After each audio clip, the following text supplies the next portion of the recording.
So this chapter, I'm really exciting. This conversation that we're having tonight is about the joy in becoming, the joy in becoming.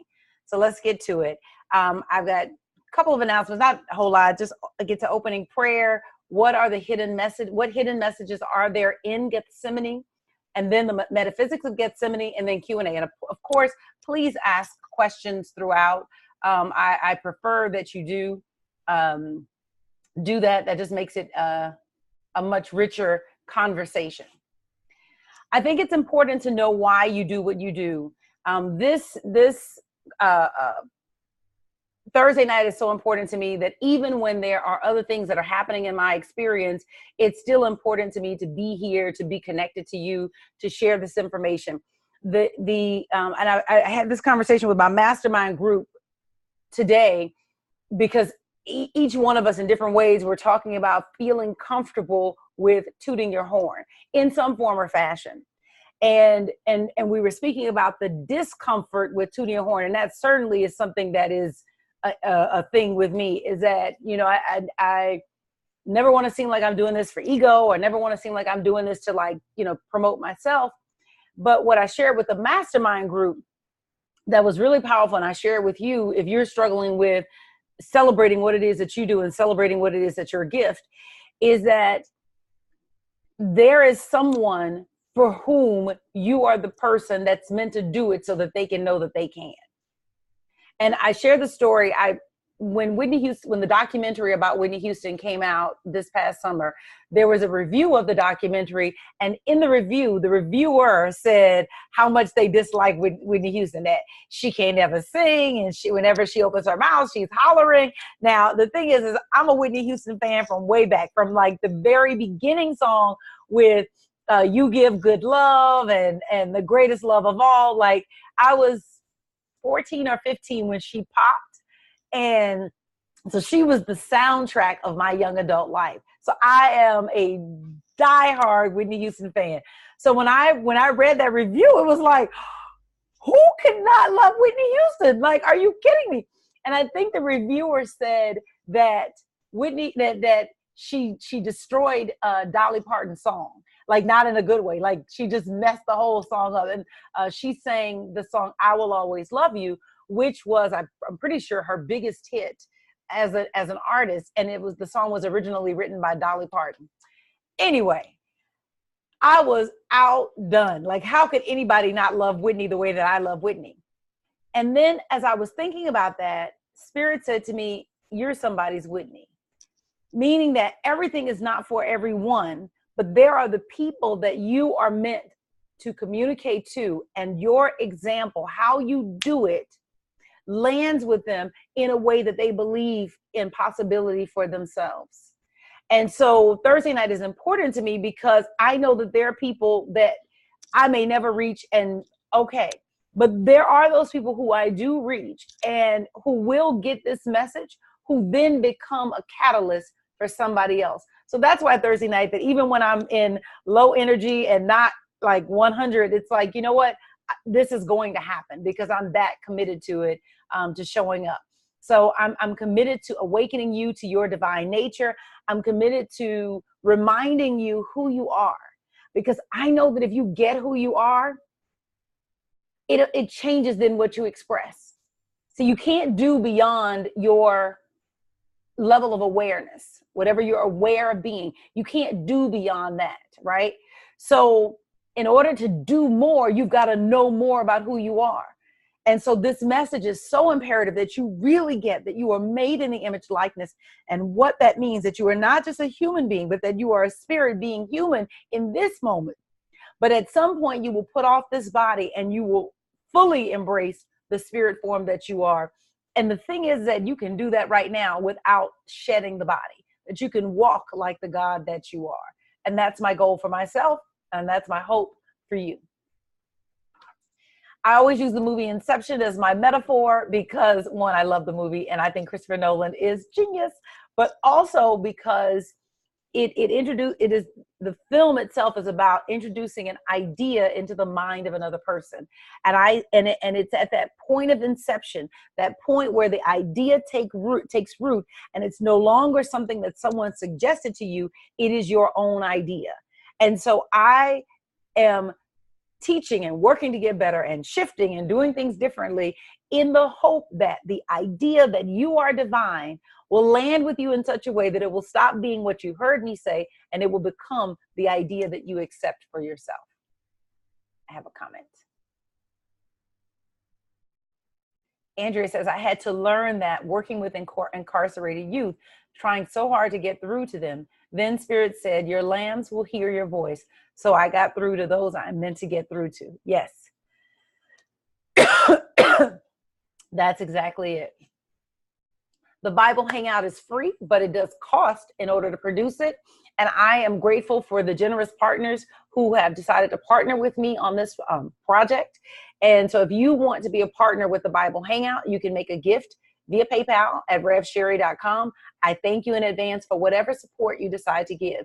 If you're watching this on YouTube, the link to PayPal is in the show notes.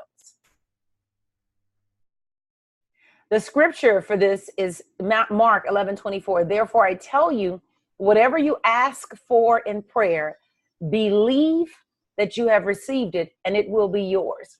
And so I want to do something a little different with our opening prayer. It's something that I learned this past weekend. I went to a prayer chaplain training in Sun City, Arizona. It was phenomenal. I can't say enough good things about it. I really just loved the entire experience. Okay, let's not do that. I don't know what that's recording as. Okay. So there's two of me. That's weird. Okay. So one of the things that Reverend Leilani Burt administered the prayer chaplain training, and her daughter Jerry Royce and her husband JB, what she introduced us were many different ideas. The training itself was focused on how do you pray with other people, but she introduced this concept that you can use just for yourself. And it's so powerful. It's so powerful because what you realize is that the kingdom of God inside of us is voice activated. That the way that we stir up the kingdom of God that indwells us is through the words that we speak. And so she introduced this concept where you can hold a word for someone else or for yourself and awaken that quality for you and for that person. So what she did was she put us in pairs and we held hands, and then each person gave the other person a word. So I gave my partner the word peace to hold for me. And for 2 minutes, he just held the word peace. And then when it was my turn, he gave me the word understanding. And then I just held his hands and held the word understanding for him. And everybody could do it differently. Some people close their eyes. I kept my eyes open. He kept his eyes open. And it was so powerful. It was such a grounding experience. And so the word that I want to hold right now for our opening prayer is belief. Belief. And as you just let that word, and I'll just give it 30 seconds. I'll set my timer. They changed the iPad. There it is. Just 30 seconds.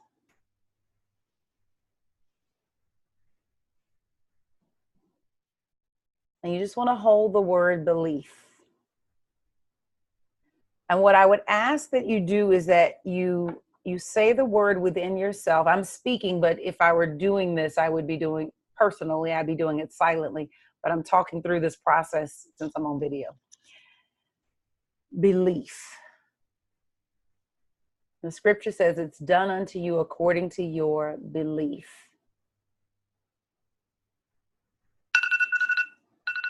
That was quick.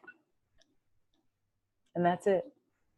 Now, what she had us do in the prayer session, when she had us do it for 2 minutes, it's very short, but it's so powerful. And what it does is it holds the space.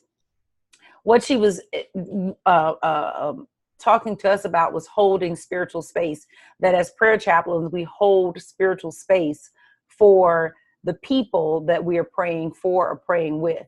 And so when you take a word and you hold that word for someone, it's as if you have cut a break in the universe and open the space for whatever word you're holding. So for example, my partner, he gave me the word understanding. And so essentially what I'm doing for that 2 minutes, it's almost as if I'm holding the doors of the universe open for understanding, for him, for understanding to come through. And for me, it was as if he's holding the doors of the universe open for peace. But listen, you can hold the door open for yourself.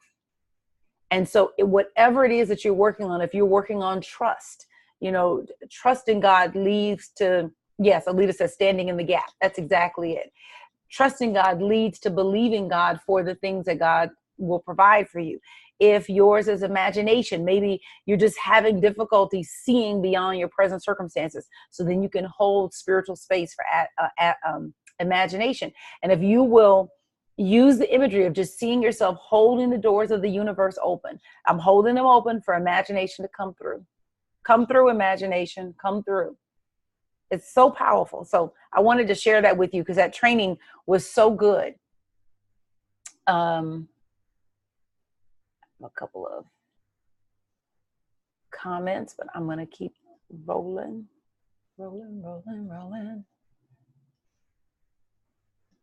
All right. So Gethsemane. Let me back up. We've been dealing the last couple of weeks with metaphysics.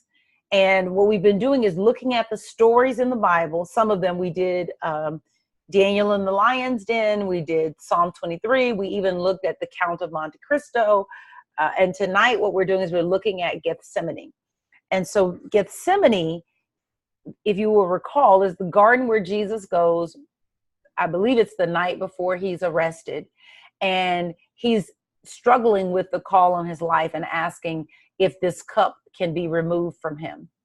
And he is distressed, and it looks as if he is sweating blood.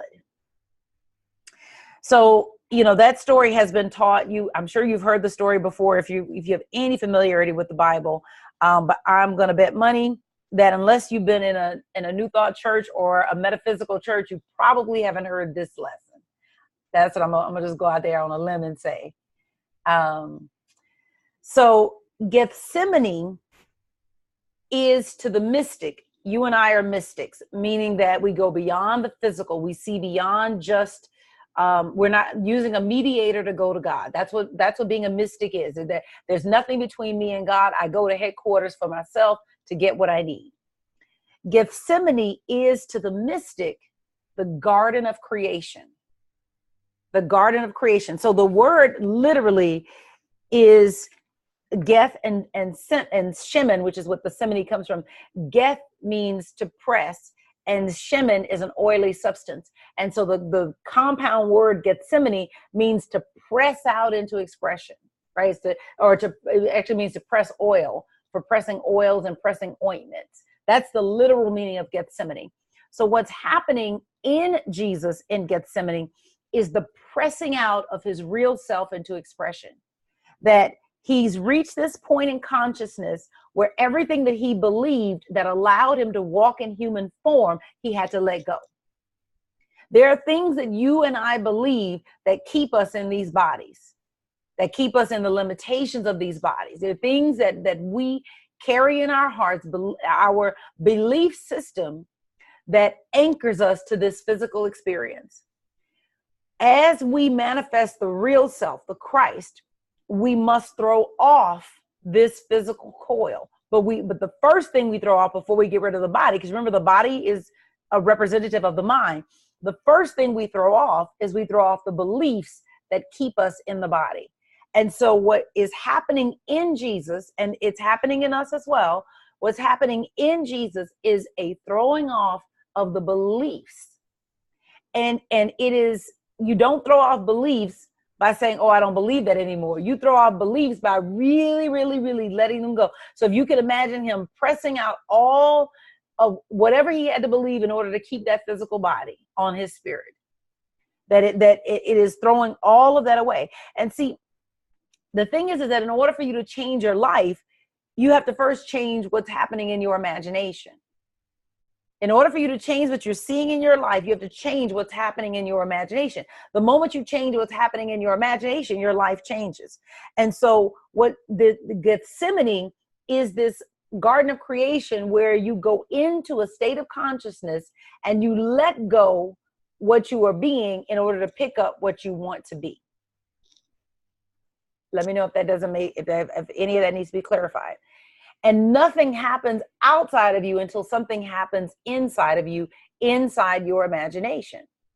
And I think one of the reasons that we have such difficulty believing that we create our worlds is because we are blind, deaf, and dumb to the things that are happening inside of our hearts and minds. And maybe if there were a way to actually feel all of the changes that are happening in us, it would seem like less of a mystery to that which is happening outside of us. Most of us, even people who do this work, really have to work to feel what's happening inside of them.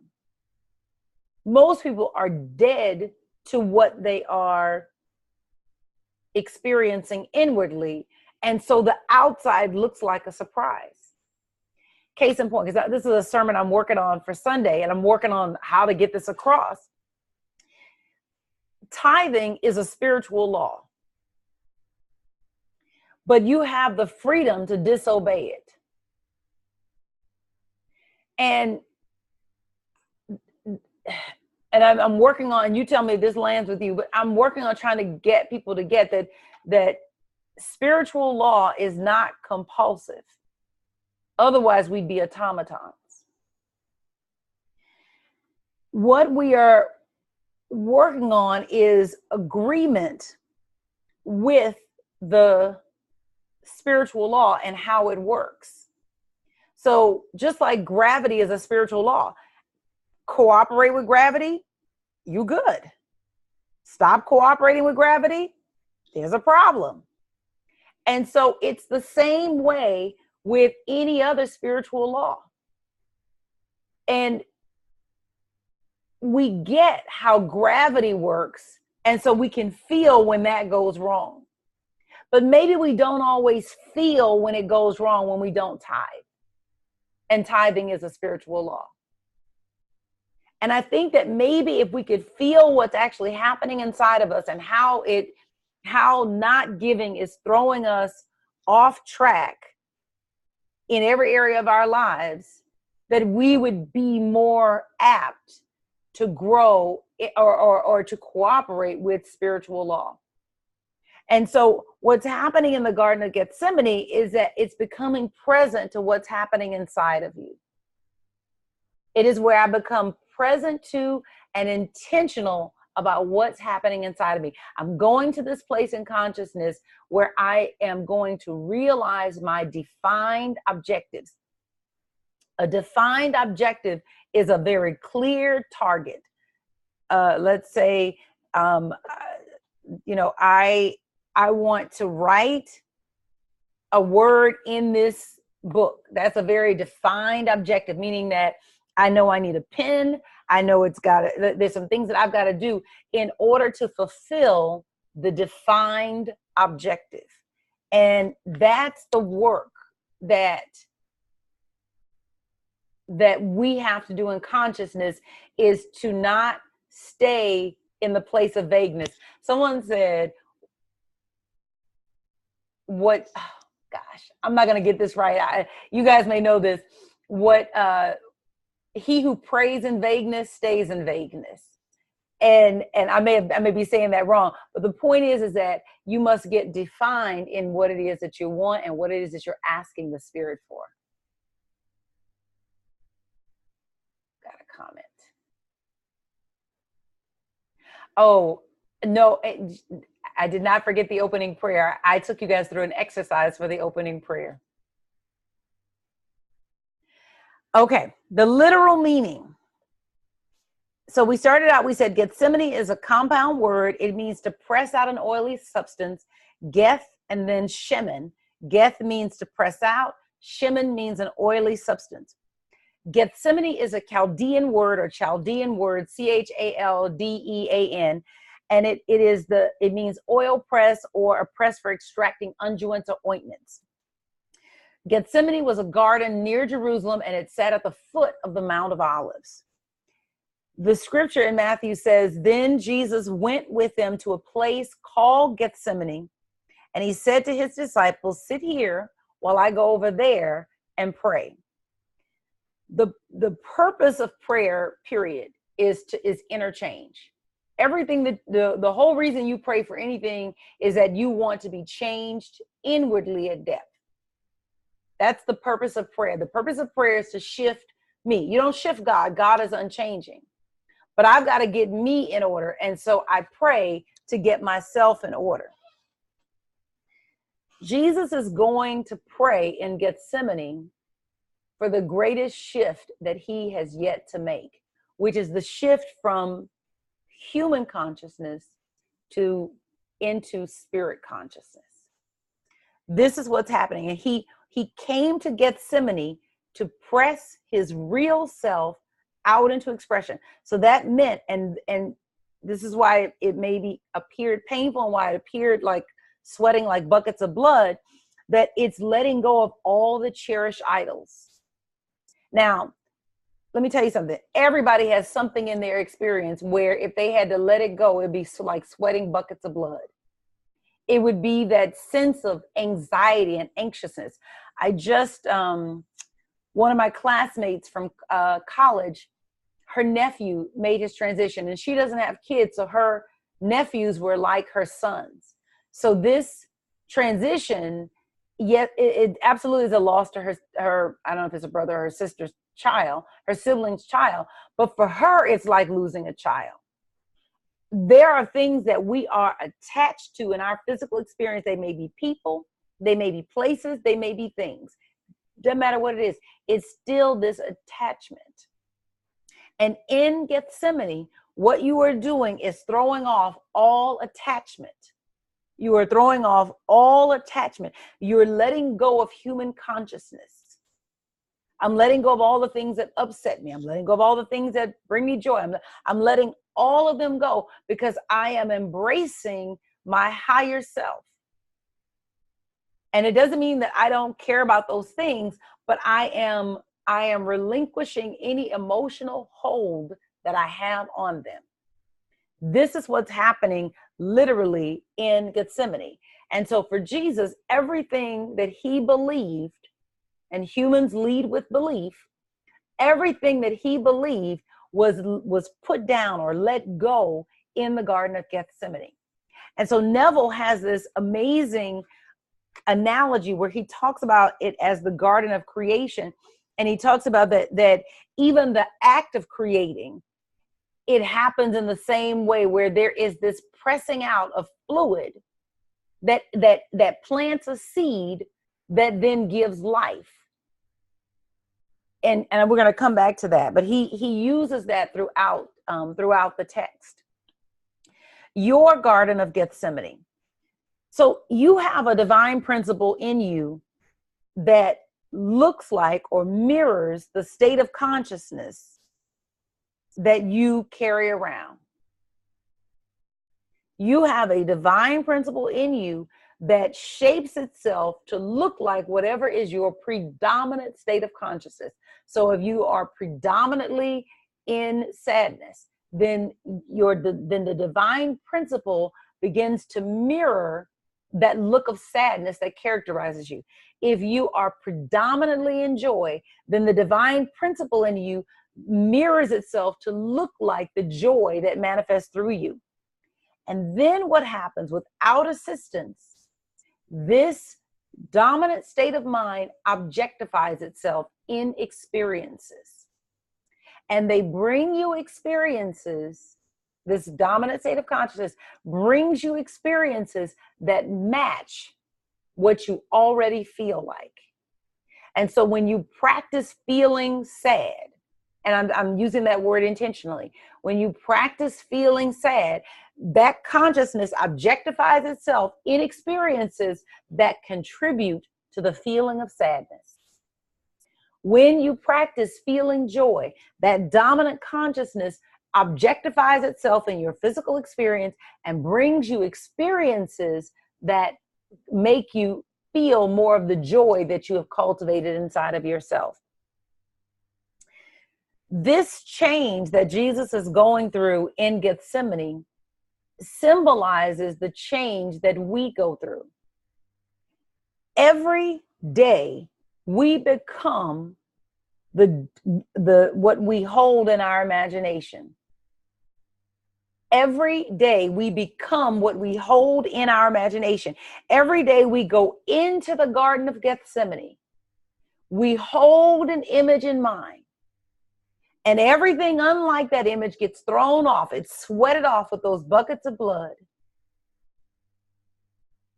And then we take on the form of that which we have been holding in mind. This is a perpetual process. It is not, you don't just go into the Garden of Gethsemane once, you go into the Garden of Gethsemane over and over and over again. Those images that you hold in mind in your garden of creation, they become the seeds that get planted in your garden. And over time, without effort, those seeds get fertilized and then they sprout into experiences in your life. So the thing is that we have an opportunity in front of us. You can't stop going into the Garden of Gethsemane. That process is happening over and over and over and over and over again in your experience. What you can do is get conscious about the seeds that you are sowing. So for example, those of you that were on the video when we started, I started the video, my energy was low, just kind of coming off of some things that happened during the day. And that energy was where it was. That energy is sowing seeds. But I don't stay in that energy. And so those of you that were on the video, you know that I started one of my favorite songs, which is Carrie Underwood's The Champion, and featuring Ludacris, and pick that energy right back up. You don't sit in the sadness. You don't sit in the depression. You don't sit in it.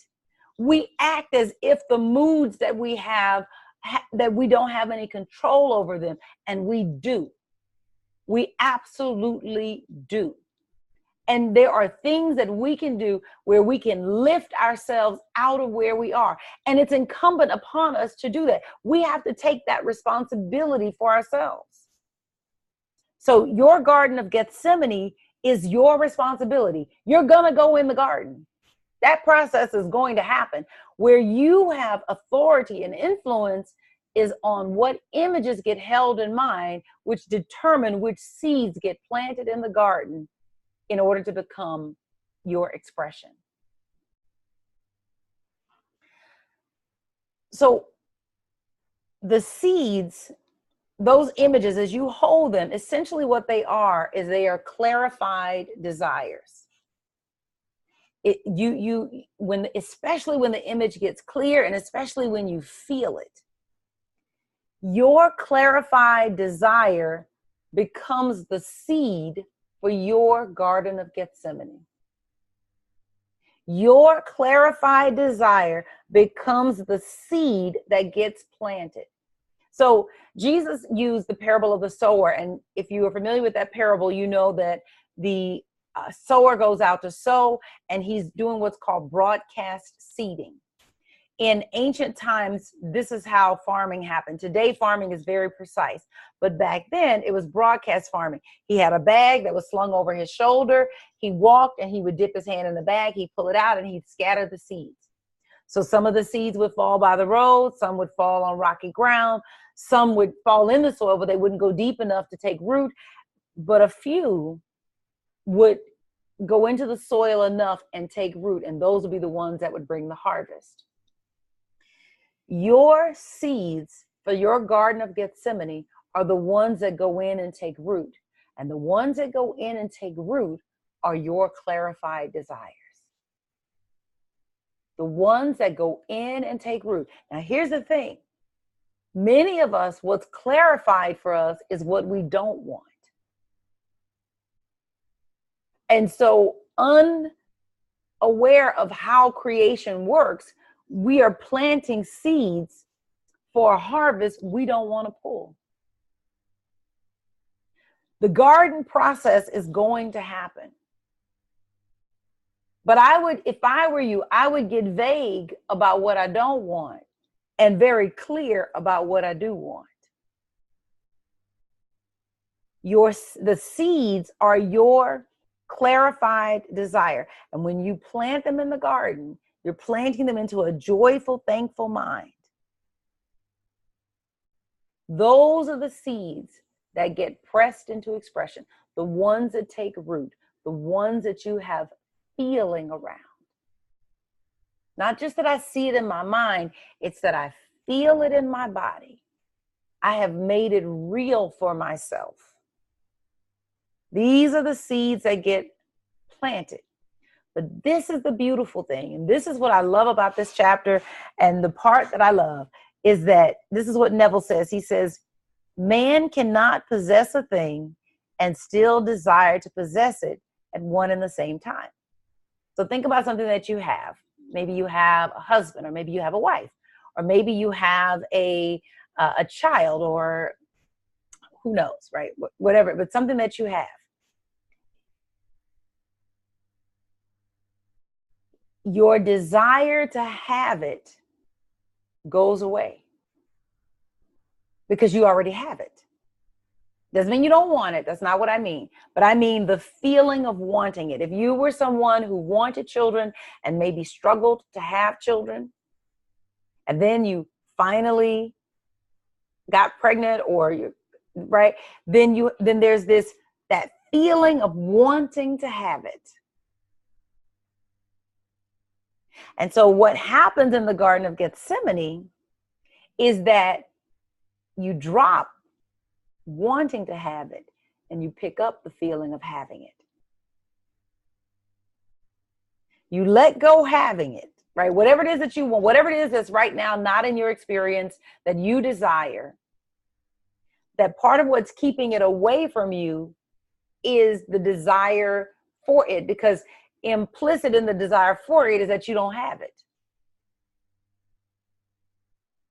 And so when you go in to the Garden of Gethsemane, you practice having what you want. This does not have to be a long process. It's a really subtle shift. But what happens when you practice it is you develop a receptive mind. Andrea says, the Lord is my shepherd, I shall not want. Exactly.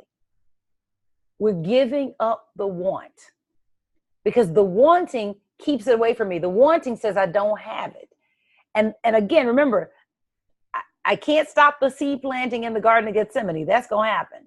Those seeds are going to get planted. The only thing I can do is plant better seeds. That's what's available to me, is to plant better seeds.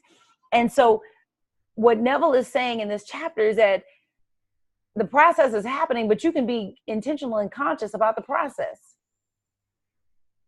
You can be intentional and conscious about the process, where you deliberately go into the Garden of Gethsemane. You deliberately go into your imagination and you assume the reality of your desire, whatever that is. The feeling of already having it, not waiting for it to come, not hoping that it's going to get here, but it's already here. That's powerful. Because if you can feel it deeply, you collapse the time between wanting it and receiving it. How deeply can you feel it? How much can you give up belief in any so-called obstacle?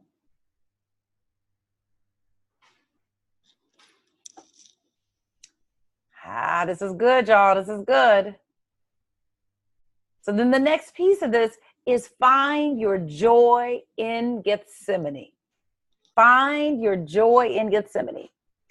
So this is what Neville says. He says, Gethsemane is the cultivated garden of romance, where the disciplined man goes to press seeds of joy, his defined desires, out of himself into his receptive attitude of mind.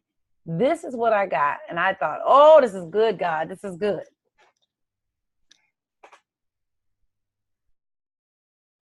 Most of us, me included, my hands up, have been taught to get excited when you get the thing, whatever the thing is. But what if you could find the joy in the becoming process? It's a subtle shift, but it's a game changer. What if the way you recorded wins in your experience is that your success is determined by how deeply you can feel the thing that you are bringing forward? What I'm saying is I'm taking my attention off of the harvest and I'm putting it on the seed time. The harvest is going to come, but I'm giving my energy to the seed time process. I'm giving my energy to the cultivation process.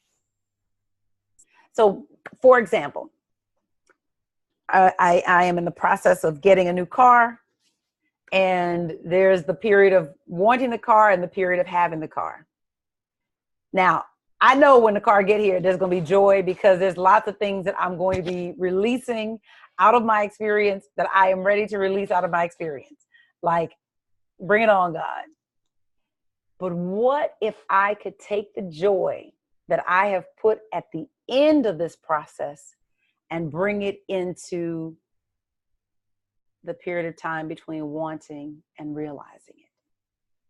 And so where I get my joy, starting this out as an experiment, where I get my joy then is in the excitement of realizing or making the feeling of having the new car real.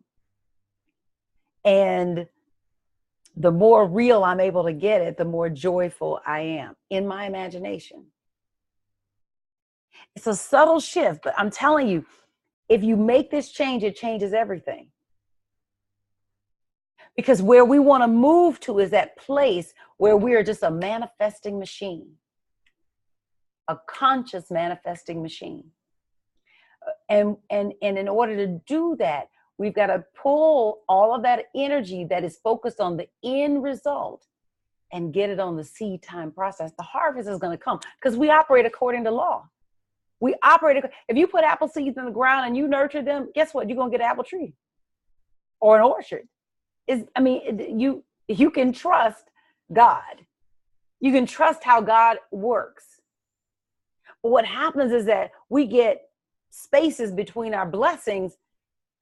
And I think it's because we're focused on the tree as opposed to the seed time process that produces the tree. And could we discipline the mind to focus on the seed time process? Just a thought. Just a thought. It hit me because what he was saying was that feel what the great gardener the great gardener's I am God. Feel with the great gardener the secret thrill of knowing that things and qualities not now seen shall be seen. Can you get caught up with the thrill that the very thing that you are playing with right now in your imagination, that you're practicing having, shall become something? Can you make that where you get your joy? The harvest is going to come. You can't stop the harvest. You're reaping something right now that was sown 90 days ago. The harvest is going to come. There's no stopping the harvest. What I'm talking about is improving the seed time process. All right, I feel like I'm beating a dead horse. I don't know where y'all at with this. I don't know if this is landing. Andrea says, I am statements have helped me generate the feeling of a desire. Making statements of truth such as I am very prosperous. I am one with the energy of money, a money magnet. I am prosperous on all sides. Thoughts like these lift me. Yes. Yes. That's it. And I'm saying, put the energy there. Make that the priority. The harvest is going to come. You can trust that. If you've grown anything, if you've grown a plant, you know the harvest comes. So put the attention on the seed time process. And then the next piece of this is to take that joy of Gethsemane with you. Now, this is where this analogy comes back in. Take the joy of Gethsemane with you. And what he says, and I think this is powerful, and I'm reading from page 150. He says, your consciousness is Lord and husband. The conscious state in which you dwell is wife or beloved. This state made visible is your son bearing witness of you, his father and mother. For your visible world is made in the image and likeness of the state of consciousness in which you live. Your world and the fullness thereof are nothing more or less than your defined consciousness objectified. Your consciousness is the dad. Your state of mind, your conscious state, how are you operating right now, is the mom. Your experience is the son. So this act of creation is going. And so he says, knowing this to be true, see to it that you choose well the mother of your children. The mother of your children are essentially the conscious state in which you live, your conception of yourself. That when you live in a state of depression or sadness, or that state is essentially the mother or the womb through which your children will be born. And so it gets colored through everything in your experience. The wise man chooses his wife with great discretion. He realizes that his children must inherit the qualities of their parents, and so he devotes much time and care to the selection of their mother. The mystic, you, me, mystics, the mystic knows that the conscious state in which he lives is the choice that he has made of a wife, the mother of his children, that this state must in time embody itself within his world. So he is ever selecting his choice and always claims himself to be his highest ideal. He consciously defines himself as that which he desires to be. It is being intentional in the state of mind that you occupy, because the state of mind that you occupy acts like the womb for the seeds, or the garden or the soil for the seeds that you have planted in consciousness. This act of creation is continually happening. This is why you do not let yourself sit in the feeling, especially in a negative feeling, that you are continually bringing to bear different tools, different things that you have in order to keep your energy high, to keep your energy lifted. This is the work that you must do. And here's the thing. Sometimes you may have to do it kicking and screaming and dragging your feet, where you have become comfortable and settled in a negative mindset, and you don't want to let it go because you just don't want to let it go.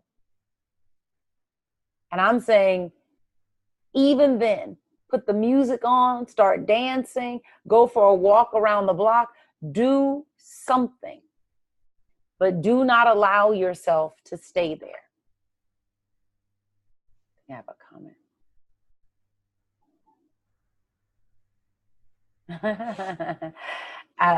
Joe says, I know, right, Andrea? I can feel it when she says it, then I lose it somewhere between now and next Thursday. So let's talk about that, because I think that's powerful, and I thank you for saying that, Joe.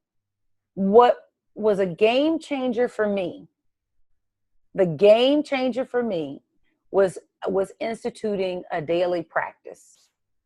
Now, I do my practice in the morning because I want to get a handle on these thoughts before they start happening. I read somewhere, and you probably have seen the same data, that we think between 40,000 and 60,000 thoughts in a day, and some estimates have it as high as 80,000 thoughts in a day. by the end of my day, some type of garden has been planted. A garden is going to get planted because the nature of the mind is to think. So some type of garden is going to get planted. The reason I do my daily practice at the top of the day is that I want to get a handle on those thoughts. By the time we get to, I want to have a say in what that garden looks like by the time I get to 7 o'clock at night or 8 o'clock at night. So what the daily practice did for me, Joe, and this is for anybody else that may be struggling with, I go to church on Sunday, I feel good on Sunday, but then like the rest of the week is just like a mess. I gotta text the babysitter.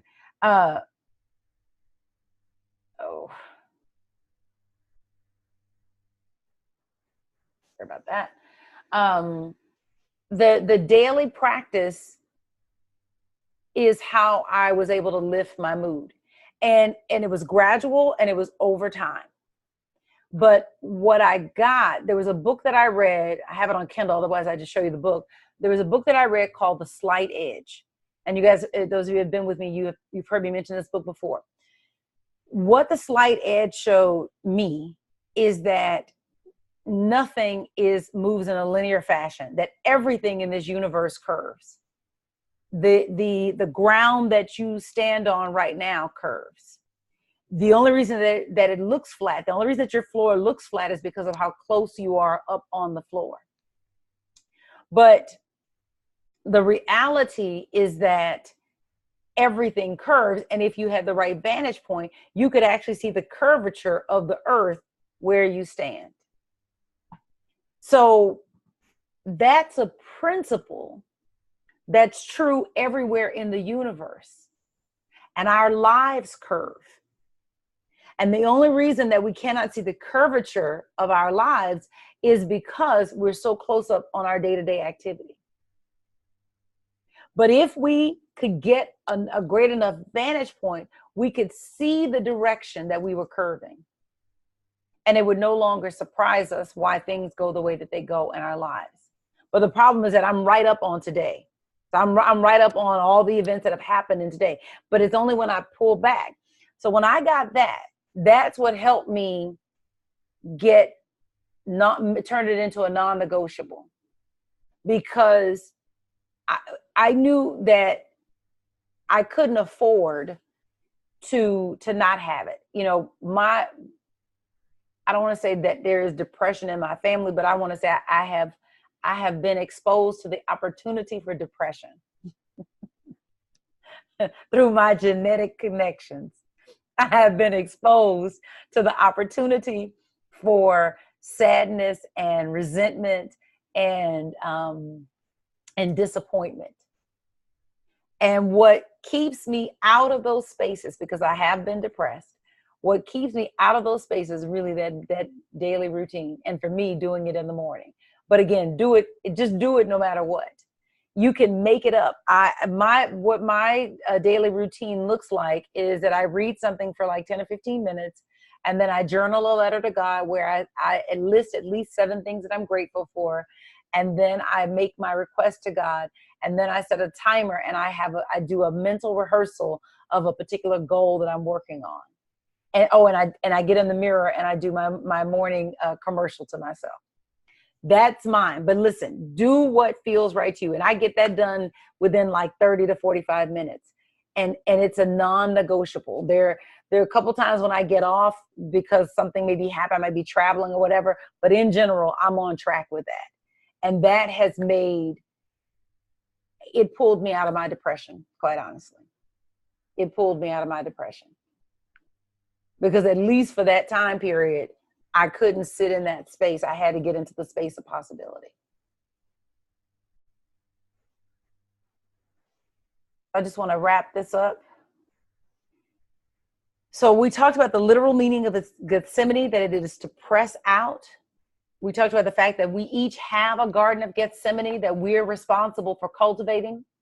We said that the seeds for our Garden of Gethsemane are those clarified desires, those things that we're clear on what we want. And we said that it could be any clarified desire, including a clarified understanding of what we don't want, that the seed is going to get planted. We talked about the fact that you can practice having what you want, that you don't have to let this process be just what happens without, you have input on the process. And so you can go into your imagination, into your Garden of Gethsemane, and you can imagine yourself having what it is that you want. And then we talked about finding your joy in Gethsemane, to take your attention off the harvest and put it on the seed time process. Find your thrills in how real you can make it in your imagination. Let that be your greatest joy, because the harvest is going to come no matter what. You don't have to worry about that. This is a universal spiritual law. It's going to happen. And then finally, take the joy of Gethsemane with you. Let that mood of practicing every day, those, the feeling and having what you want, take that joy with you into your everyday life. Walk unmoved as someone who has what it is that you want. And so now it's time to do something. Are you ready to practice having what you want?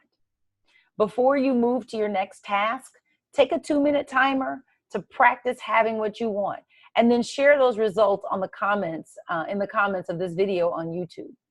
And if this webinar helped you, please subscribe and share with a friend. Please do that. Our last section is next week on this chapter, and it is a formula for victory. It's the final chapter, chapter 27, a formula for victory. And we're going to be talking about Joshua, which is powerful because we're right in the middle of a series on Joshua at Up Church. So very excited about that. Any questions? Alita says, I do mine at night. I plant seeds to go out and prepare the way so that when I wake up, already planned.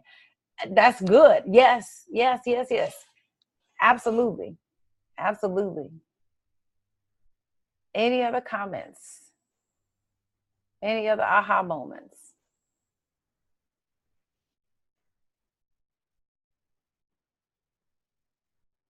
All right. Thank you so much for tonight. Yay. Jennifer says, really enjoyed this tonight. Yes. Awesome. Thank you, Alita. I love you. I appreciate you. Alita took care of me, y'all. When I came to Chicago, I had a 4-year-old that I was going to just juggle. And Alita snapped him up, and they had fun at her house. And I just thank you. Thank you. Thank you. Next month, I'm actually headed to Lake Junaluska, I think that's right, Lake Junaluska.